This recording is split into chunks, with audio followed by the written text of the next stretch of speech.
بسم اللہ الرحمن الرحیم. آج کے خطبے کا مختصراً میں آپ کے سامنے ترجمہ کر دیتا ہوں. جیسا کہ ہم سب جانتے ہیں کہ آج کے خطبے میں 3 شرعی مناسبتوں سے 3 باتیں پیش کی گئی ہیں. سب سے پہلی بات یہ ہے کہ جن ایام سے ہم گزر رہے ہیں ہم کو بار بار اپنے ذہنوں میں اس کو بٹھانا چاہیے. دنیا کے بہترین سے بہترین ایام ہیں یہ. پورے سال کے اعتبار سے اگر سوچیں یہ 10 دن کی جو فضیلتیں آئی ہیں حدیث پاک کے اندر اور قرآن پاک نے اس کے بارے میں جو وضاحت ارشاد فرمائی ہیں اس سے پتہ چلتا ہے کہ یہ 10 دن بڑی اہمیت والے ہیں. اور ان اہمیت کے دنوں کے اندر, فضیلت کے دنوں کے اندر ہم کو اللہ کا تقرب حاصل کرنے کی جو بھی چیزیں ہو سکتی ہیں, نمازیں ہیں, قرآن کی تلاوت ہے, ذکر و اذکار ہے, صدقہ و خیرات ہے, لوگوں کے ساتھ اچھا برتاؤ ہے, اچھا معاملات ہیں, مواصلات ہے, ان سب کام کو کرنا چاہیے. اور اللہ کے رسول علیہ السلام نے جیسے کہ حدیث پاک میں فرمایا کہ ان دنوں کے اندر کیے جانے والا عمل اللہ کے نزدیک سب عمل سے زیادہ محبوب ہے. کسی صحابی نے سوال کیا, اللہ کے رسول, اللہ کے راستے میں جہاد کرنے سے بھی افضل ہیں؟ اللہ کے راستے میں اگر کوئی جہاد کریں اس کا عمل بھی اس عمل سے کم ہوگا جو ان 10 دنوں میں عمل کرنے والا ہو؟ اللہ کے رسول نے فرمایا ہاں, اللہ ایک کہ وہ مجاہد, وہ غزوہ کرنے والا, وہ اللہ کے راستے میں لڑنے والا جو اپنے پورے جان کے ساتھ, مال کے ساتھ, پورے اسباب کے ساتھ چلا جائے اور اپنی جان کا نذرانہ بھی اللہ کی راہ میں دے دے اور اپنا مال بھی اللہ کے راستے میں صرف کرے اور کچھ خود بھی واپس نہ آئے, اس کا مال بھی واپس نہ آئے, تو ایسا آدمی کا عمل اس شخص کے عمل سے زیادہ بڑھ سکتا ہے. ورنہ ان 10 دنوں میں کیے جانے والا عمل اس مجاہد سے بھی زیادہ بابرکت عمل ہے. تو ہم کو اور آپ کو اندازہ لگانا چاہیے کتنے بڑے دن ہیں جو ہم اور آپ اس سے گزر رہے ہیں, خصوصاً ان ایام میں جہاں پر ہم فرائض کی پابندی کرتے ہیں. ایک چیز کی طرف ہم اس کے اندر غفلت میں پڑے رہتے ہیں, اللہ کا ذکر, اللہ کی جو تکبیر ہم کہتے ہیں 9 ذی الحجہ سے لے کر ایام تشریق کے عصر تک, یہ تو ایک محدود تکبیر ہے, لیکن ان کے علاوہ بھی جو تکبیرات ہیں جس کو تکبیر مطلق کہا گیا یا مرسل کہا گیا, آپ جب بھی پڑھ سکتے ہیں. آپ کے اللہ کی بڑائی بھی بیان کی جائے, اللہ اکبر لا الہ الا اللہ اللہ اکبر وللہ الحمد, یہ بار بار پڑھتے رہیں. یہ صرف 9 ذی الحجہ تک خاص نہیں ہے بلکہ 10 دنوں کے اندر بھی اس کو پڑھا جا سکتا ہے. تو یہ ایک مناسبت تو یہ ہے کہ ان 10 دنوں کا احترام اور 10 دنوں کی فضیلت اپنے ذہنوں دماغ کے اندر بٹھائیں اور اس پر عمل کرنے کی کوشش کریں. دوسرا جو کام ان ایام میں ہوتا ہے وہ سب سے بڑا دن ثواب کے اعتبار سے وہ یوم عرفہ ہے, یعنی عرفہ کا دن. اس میں ہم سب جانتے ہیں کہ دنیا کے مختلف علاقوں سے لوگ ایک جگہ پر جمع ہوتے ہیں اور اصل میں اللہ کے رسول علیہ الصلوۃ والسلام فرمایا اصل میں یوم الحج یوم عرفہ, اصل جو حج ہے وہ یوم عرفہ ہی ہے. اگر کسی کو یوم عرفہ چھوٹ جاتا ہے تو پھر اس کا حج قابل قبول ہی نہیں ہے. تو زوال سے لے کر غروب آفتاب تک, یعنی سورج کے ڈھلنے کے بعد سے لے کر غروب آفتاب تک اس وقت میں کوئی نہ کوئی وقت عرفہ کے اندر گزارنا فرض ہے, واجب ہے, رکن ہے. اگر اس کے اندر کوئی جاتا نہیں ہے تو پھر اس کا حج ہی نہیں ہوتا ہے. تو یہ ہے کہ یہاں پر جمع ہوتے ہیں, کس کے لیے جمع ہوتے ہیں؟ اللہ کے رسول علیہ الصلوۃ والسلام نے فرمایا سب سے زیادہ جس دن لوگوں کو جہنم کی آگ سے آزاد کیا جاتا ہے, سب سے زیادہ جس دن لوگوں کو جہنم کی آگ سے آزاد کیا جاتا ہے وہ دن عرفہ کا دن ہوتا ہے. شیطان بھی اس میں ذلیل ہو جاتا ہے, اس لیے کہ لوگ عرفہ کے میدان میں کھڑے ہیں, ایک ہی لباس پہنے ہوئے ہیں, بالکل سر پر کوئی ڈھکی ہوئی چیز نہیں ہے, 2 سفید چادریں ہیں, لوگ کھڑے ہوئے ہیں اور اللہ سے مانگ رہے ہیں. اللہ ان کو دیکھ کر فخر فرماتے ہیں, اللہ ان کو دیکھ کر فخر فرماتے ہیں. اور جس دن جو بھی دعا کی جاتی ہے حاجی کی وہ دعا قبول ہو جاتی ہے. شیطان اس دن اتنا ذلیل ہو جاتا ہے, زبانیں مختلف ہیں, رنگ و نسل مختلف ہے, الگ الگ گاؤں سے الگ الگ قریے سے لوگ آئے ہیں, لیکن ایک زبان میں اللہ کی تعریف کرتے ہیں, لا الہ الا اللہ وحدہ لا شریک لہ لہ الملک و لہ الحمد وہو علی کل شیء قدیر. اللہ کے رسول علیہ الصلوۃ والسلام نے فرمایا وہ توحید کا کلمہ جس کو میں نے اور مجھ سے پہلے نبیوں نے کہا یہ وہی تھا کہ اللہ کے سوا کوئی معبود نہیں, اللہ کے سوا کوئی عبادت کے لائق نہیں, وہ تیرے تنہا ہیں, اس کا کوئی شریک نہیں, پوری دنیا کا نظام وہی اکیلا چلاتا ہے, پوری دنیا کا نظام کل قیامت کے دن وہی درہم برہم کرے گا، لیکن اس کے ساتھ کوئی ساجی نہیں ہے اور کوئی اس کا سپورٹ کرنے والا، سہارا دینے والا، اس کا ہیلپ کرنے والا کوئی نہیں ہے، جیسے کہ آج کی قوم اس کو سمجھ نہیں ہے۔ تو یہ اظہار لوگ کرتے ہیں، اسی میدان عرفات میں جا کر اللہ کے حضور اپنے گناہوں کی معافی مانگتے ہیں، اپنے لوگوں کے لیے گویا کہ پوری انسانیت کے ڈیلیگیشن بن کر، پوری انسانیت کے نمائندہ بن کے لوگ جاتے ہیں، اللہ کے حضور مانگتے ہیں، روتے ہیں، گڑ گڑاتے ہیں، اور اللہ تعالیٰ آسمان دنیا پر آ کر ان حضرات کی تصویروں کو دیکھ کر فرماتے ہیں، اللہ تعالیٰ فرشتوں سے کہتے ہیں کہ جتنے لوگ اکٹھا ہوئے ہیں، جتنے لوگ اس حج کے رکن کو ادا کرنے کے لیے آئے ہوئے ہیں، میں سب ان کی مغفرت کرتی ہوں۔ اتنا بڑا مجدہ اللہ رب سنائیں تو یہ اس سے بڑا اور کیا دین ہو سکتا ہے؟ اس لیے میرے بزرگوں اور بھائیوں، اللہ کے رسول علیہ السلام نے اس دن کے لیے غیر حاجیوں کے لیے، حاجی حضرات کے لیے اس دن روزہ رکھنا جائز نہیں ہے، وہ روزہ نہیں رکھیں گے، لیکن دوسرے لوگوں کے لیے روزہ رکھنا سنت قرار دیا۔ حالانکہ 9 ذی الحجہ کا جو بھی دن آ جائے، چاہے وہ عرفہ کا دن ہو یا عرفہ سے پہلے والا دن ہو یا عرفہ کے بعد والا دن ہو، اس سے مطلب نہیں ہے۔ 9 ذی الحجہ کا جو دن ہوگا وہ ہم روزہ رکھیں گے۔ اگر کوئی 10 دن بھی اس کے روزے رکھ لیں، ان 10 دنوں کے اندر روزہ رکھ لیں، 9 دن کے روزہ رکھ لیں تو وہ بھی جائز ہے، اس کے لیے رکھ سکتا ہے، یا 2 دن رکھے، 3 دن رکھیں، کوئی اس کے لیے حرج نہیں ہے۔ بہرحال اللہ کے رسول علیہ السلام نے عرفہ کے دن کے روزے کے متعلق یا 9 ذی الحجہ کے روزے کے دن کے متعلق آپ نے فرمایا، میں اللہ سے امید رکھتا ہوں کہ اس کے اگلے اور پچھلے 2 سال کے گناہ معاف ہو جائیں گے۔ کتنا بڑا مزدہ ہے، کتنا بڑا اللہ رب العزت کی طرف سے کتنا بڑا عطیہ ہے، اس کو سمجھنے کی ضرورت ہے۔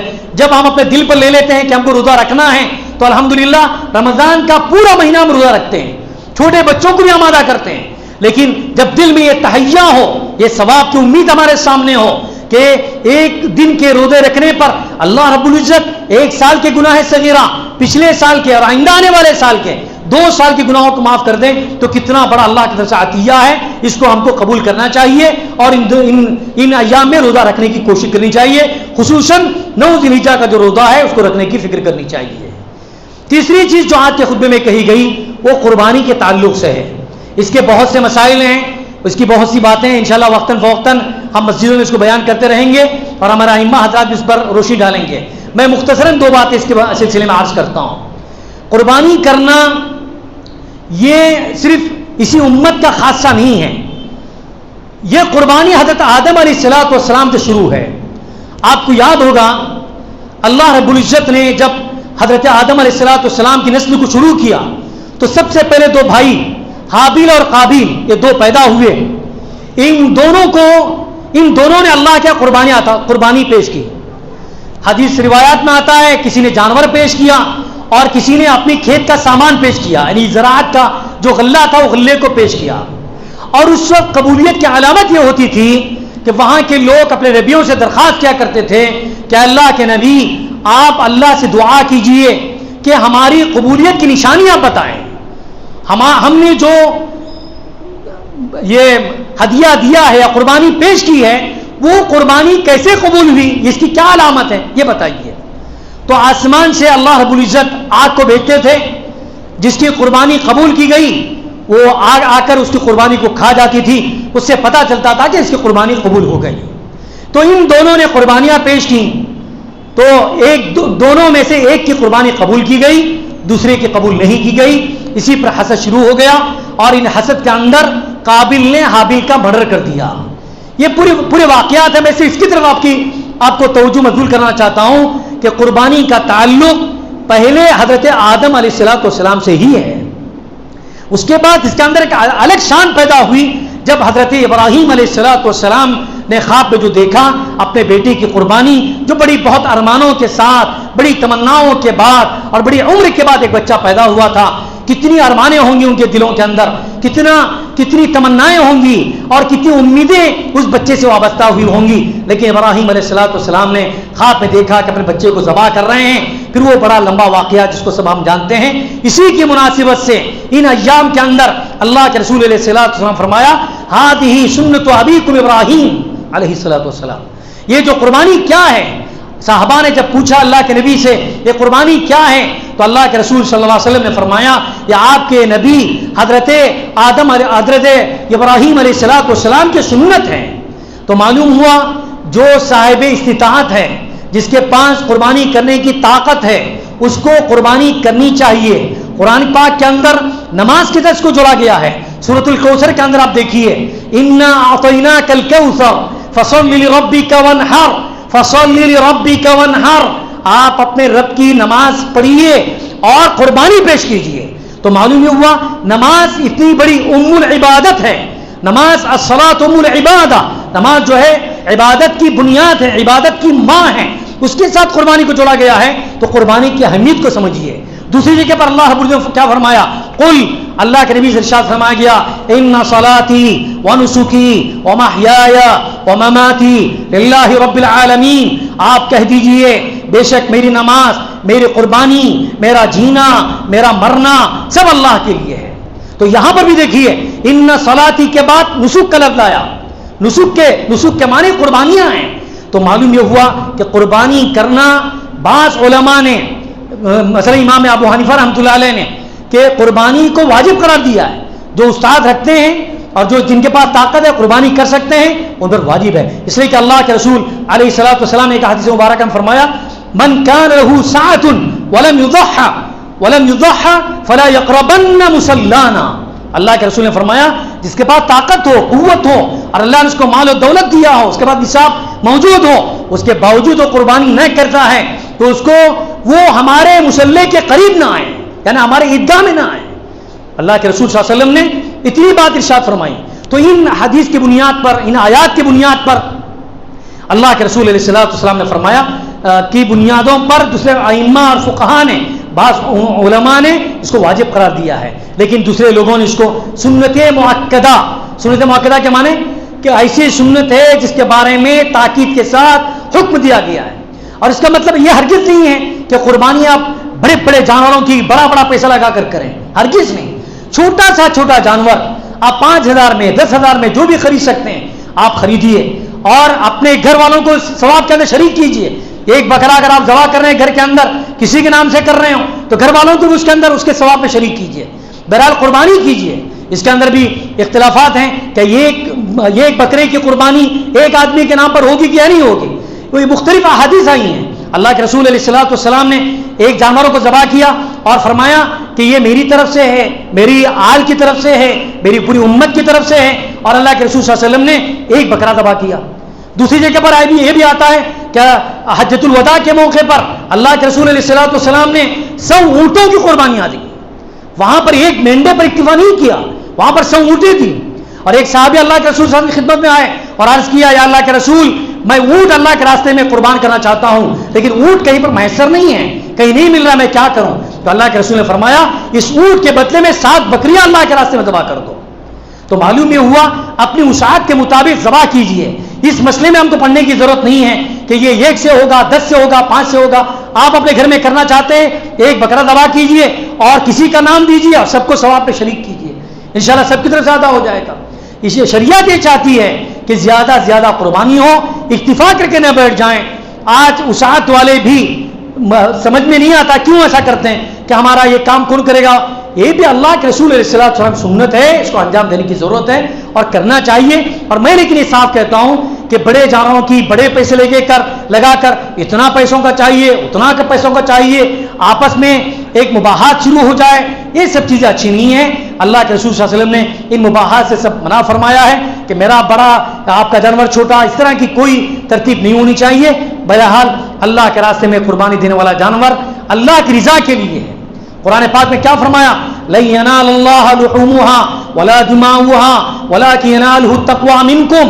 پہلے جو کعبۃ اللہ کے اندر جو مشرکین حضرات تھے وہ کعبۃ اللہ کی سرزمین پر جانوروں کو ذبح کرتے تھے اور پھر اس کا گوشت لا کر اور اس کا خون لا کر حرم پاک کی سرحدوں کے اوپر اس کو اڑا دیتے تھے۔ تو اللہ کے رسول صلی اللہ علیہ وسلم، اللہ رب العزت نے قرآن پاک میں ارشاد فرمایا، آپ جو جانور ذبح کر رہے ہیں اور یہ سمجھتے ہیں کہ جانور اللہ کے لیے ہم نے پیش کیا ہے، یہ خون اللہ کے لیے پیش کیا ہے، سمجھتے کیا تھے؟ جانوروں کو ذبح کیا، خون لا کر کعبۃ اللہ کی دیواروں کے پاس لا کر ڈال دیا اور یہ سمجھا کہ ہم نے اس گوشت کو اللہ کے لیے دے دیا، اس خون کو اللہ کے لیے دے دیا۔ تو اللہ رب العزت آیت کو اتارا، فرمایا اللہ تعالیٰ کو اس جانور کا خون نہیں پہنچتا۔ لن ينال الله لحومها ولا دماؤها، نہ اس کا گوشت پہنچتا ہے نہ اس کا خون پہنچتا ہے. وَلَٰكِنْ يَنَالُهُ التَّقْوَىٰ مِنْكُمْ، بلکہ تمہارے دل کے اندر جو تقویٰ ہے اور جس غرض سے آپ اللہ کے راستے میں اپنا جانور صرف کر رہے ہیں اور اس کو قربانی دے رہے ہیں، اس کی نیت پر آپ کو ثواب ملے گا. تو معلوم یہ ہوا جانور بڑا ہو چھوٹا ہو اس کی حیثیت اللہ کے یہاں نہیں ہے، اس لیے خون اور گوشت کسی کو نہیں، اللہ کو نہیں پہنچتا ہے، بلکہ ہم اس گوشت کو فقراء کے اندر تقسیم کریں گے، محتاجوں کو دیں گے، رشتہ داروں کو دیں گے. جیسے کہ فقہاء نے اس کی تشریح کی ہے کہ ایک جانوروں کے 3 حصے کر دیے جائیں، ایک اپنے لیے، رشتہ داروں کے لیے، غریبوں کے لیے. اس لیے غریبوں کا حق بڑا ہوتا ہے، ان کو دینے کی ہم پوری فکر کریں، کوشش کریں. بہرحال اللہ رب العزت نے اس عید الاضحیٰ کے موقع پر جو اب انشاءاللہ پورے عالم پر یہ دن سایہ فگن ہونے والا ہے، تو ایسے موقع پر ہم کو اللہ سے مانگنا بھی چاہیے، ذکر و اذکار کرنا چاہیے، تکبیرات پر اپنا وقت گزارنا چاہیے، اور جو قربانی کر سکتے ہیں ان کو اللہ کی رضا کے لیے قربانی کرنے کی کوشش کرنی چاہیے. اور جتنا ممکن ہو، اگر بڑا جانور آپ دے سکتے ہیں بڑا جانور دیجیے، جیسے کہ اونٹ کی قربانی دی گئی، یہ سب اللہ کے شعائر ہیں. اللہ رب العزت قرآن پاک میں اونٹ کا تذکرہ کیا، فرمایا کہ یہ بھی شعائر ہیں، اللہ کی نشانیاں ہیں. اس لیے اس کے اونٹ کے اندر، اونٹ بڑا جانور ہے، 7 افراد کو شامل کر سکتے ہیں. گائے بیل یہ بڑے جانور ہیں، اس کے اندر 7 افراد کو شریک کر سکتے ہیں. اور جہاں تک سوال ہے چھوٹے جانوروں کا، جیسے میں نے کہا کہ آپ کسی کے نام پر کیجئے، لیکن گھر والوں کو ثواب میں آپ شریک کیجئے، اس میں کوئی حرج نہیں ہے.